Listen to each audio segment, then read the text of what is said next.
Hi, welcome to homely. ನಾನು ಇವತ್ತು potato ಸ್ಟಿಕ್ಸನ್ನು ಮಾಡ್ತಾಯಿದ್ದೀನಿ. ಇದು ಒಂದು ಸ್ನ್ಯಾಕ್ಸ್ ರೆಸಿಪಿ. ಹಾಗೆ ನಾನು ಇವತ್ತು ಪೊಟ್ಯಾಟೊ ಸ್ಟಿಕ್ಸನ್ನು ಮಾಡೋದಕ್ಕೆ ಏನೇನೆಲ್ಲ ತೊಗೊಂಡಿದ್ದೀನಿ, ಹೇಗೆ ಮಾಡೋದು ಅಂತ ನೋಡೋಣ. 4 ಆಲೂಗಡ್ಡೆನ ತೊಗೊಂಡಿದ್ದೀನಿ. ಈಗ ಆಲೂಗಡ್ಡೆನ ಈ ರೀತಿಯಾಗಿ ಚಿಕ್ಕ ಚಿಕ್ಕದಾಗಿ ಕಟ್ ಮಾಡ್ಕೊಳ್ಳೋಣ.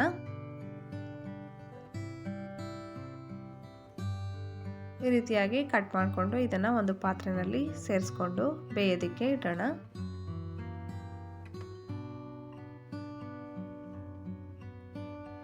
ಆಲೂಗಡ್ಡೆ ಈಗ ಬೆಂದಾಗಿದೆ. ಇದನ್ನು ನೀರಿಂದ ಸಪ್ರೇಟ್ ಮಾಡ್ಕೊಳ್ಳೋಣ.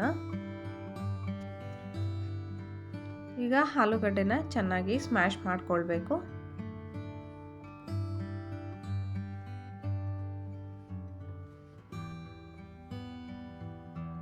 ತುಂಬಾ ನೀಟಾಗಿ ಸ್ಮ್ಯಾಶ್ ಮಾಡ್ಕೊಳ್ಬೇಕು. ನೋಡಿ, ಈ ರೀತಿಯಾಗಿ ಚೆನ್ನಾಗಿ ಸ್ಮ್ಯಾಶ್ ಮಾಡ್ಕೊಳ್ಬೇಕು.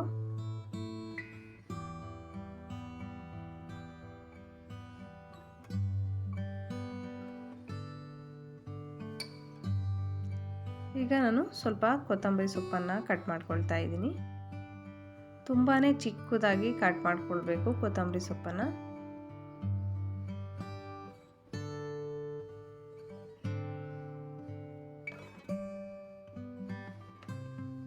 ಈಗ ಸ್ಮ್ಯಾಶ್ ಮಾಡಿಟ್ಕೊಂಡಿರೋ ಆಲೂಗಡ್ಡೆ ಇದಕ್ಕೆ ನಾನು ಕೊತ್ತಂಬರಿ ಸೊಪ್ಪು ಹಾಗೆ ಅಚ್ಚ ಖಾರದ ಪುಡಿ ಹಾಗೆ 3 ಸ್ಪೂನು ಕಾರ್ನ್ಫ್ಲವರನ್ನು ಸೇರಿಸ್ಕೊಳ್ತಾ ಇದ್ದೀನಿ. ಹಾಗೆ ಸ್ವಲ್ಪ ಉಪ್ಪನ್ನು ಸೇರಿಸ್ಕೊಳ್ತಾ ಇದ್ದೀನಿ. ಈಗ ಇಷ್ಟನ್ನು ಸೇರಿಸ್ಕೊಂಡು ಚೆನ್ನಾಗಿ ನಾವು ಮಿಕ್ಸ್ ಮಾಡ್ಕೊಳ್ಬೇಕು.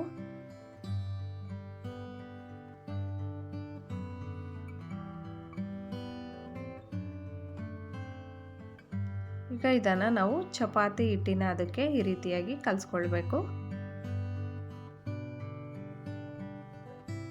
ಈಗ ನಾನು ಒಂದು ಶೀಟನ್ನು ತಗೊಂಡು ಅದಕ್ಕೆ ಹಿಟ್ಟನ್ನು ಸೇರಿಸ್ಕೊಳ್ತಾ ಇದ್ದೀನಿ.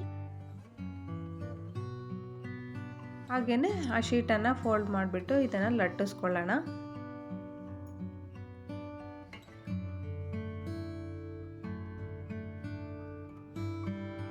ನೋಡಿ, ಈ ರೀತಿಯಾಗಿ ಲಟ್ಟಿಸ್ಕೊಂಡು ಸೈಡಲ್ಲಿ ಎಕ್ಸ್ಟ್ರಾ ಇರೋದನ್ನೆಲ್ಲ ತೆಕ್ಕೊಳ್ತಾ ಇದ್ದೀನಿ.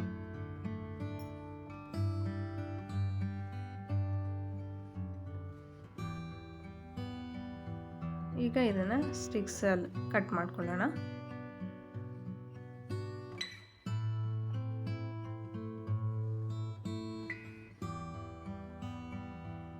ನೋಡಿ, ಈ ರೀತಿಯಾಗಿ ಕಟ್ ಮಾಡ್ಕೊಳ್ಬೇಕು.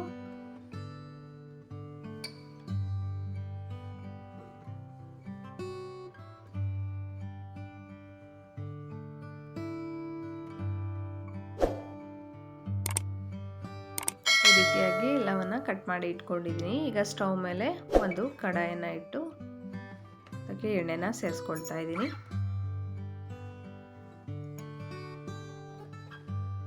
ಎಣ್ಣೆ ಬಿಸಿಯಾದ ನಂತರ ನಾವು ಸ್ಟಿಕ್ಸನ್ನು ಒಂದೊಂದೇ ಸೇರಿಸ್ಕೊಳ್ತಾ ಹೋಗಬೇಕು ಎಣ್ಣೆಯಲ್ಲಿ.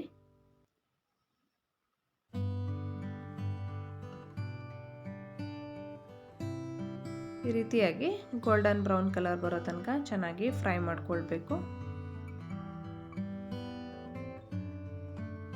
ನೋಡಿ, ರೆಡಿಯಾಗಿದೆ.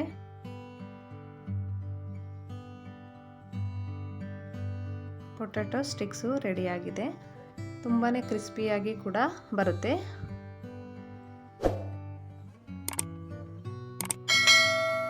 ನೀವು ಒಮ್ಮೆ ಇದೇ ರೀತಿ ಪೊಟ್ಯಾಟೊ ಸ್ನ್ಯಾಕ್ಸ್ ರೆಸಿಪಿನ ಮನೆಯಲ್ಲಿ ಟ್ರೈ ಮಾಡಿ ಹೇಗಿತ್ತು ಅಂತ ಕಮೆಂಟ್ಸಲ್ಲಿ ತಿಳಿಸಿ. Thank you for watching.